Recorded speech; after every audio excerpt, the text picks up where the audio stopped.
Hi guys, I'm Angie, and the two theories that stuck with me the whole semester is what I'm going to go over today.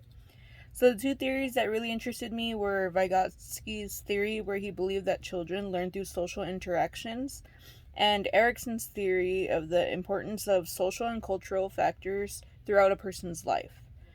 The reason Vygotsky's theory has stayed with me is because I've seen social interactions help a child grow and become comfortable with socializing with other kids or also adults.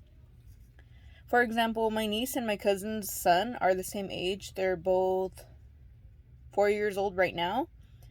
Uh, they're only like a few months apart. My niece has been in Head Start and daycare since she was about maybe 1.5, maybe two. I don't really remember. Um, so she's used to, uh, talking to other kids, being around other kids like all the time. Um, She can have full on conversations with you if you talk to her, and she loves playing with other kids, or like she'll go up to them, so she has no problem socializing. My cousin's child, on the other hand, he stays at my aunt's house all day because his parents are both at work all day.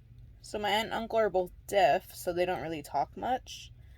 Um, my cousin's son doesn't know how to verbalize what he wants in words.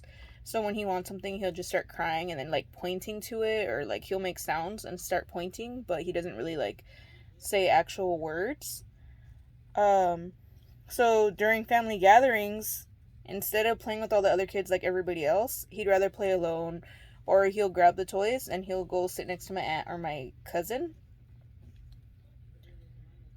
because he's not used to talking much. My aunt, who's deaf, taught him some of the basics of sign language, so he kind of already has the sign language down. So if he wants water, he'll tell you like water.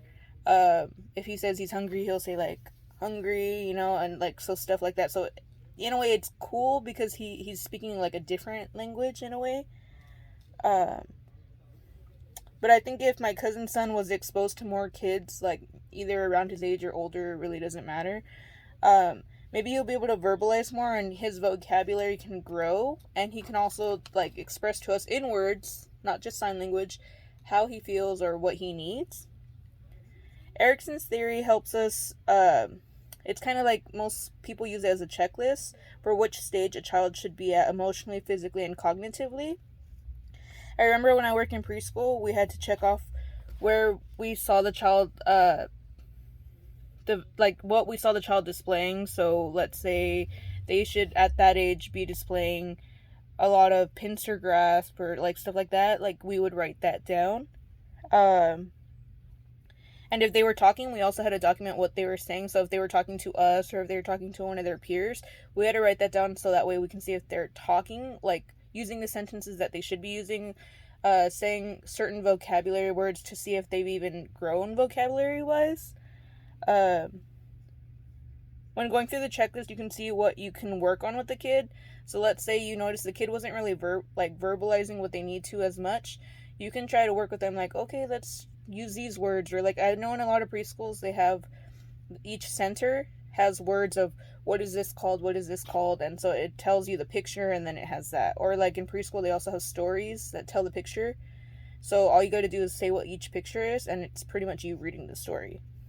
um, by bringing people's culture into the classroom and taking the time to teach everyone about each other's cultures, it makes students feel more comfortable in that learning environment, and it also makes it feel like homey, like it makes everybody feel comfortable in that environment. I know if that were me, I would like to learn in an environment where I know my culture is accepted, and for all I know, other people around me in that class have the same culture as I do. So those are the two theories that I felt interested me the whole semester, and that's something that we can use in our classrooms and throughout life as educators.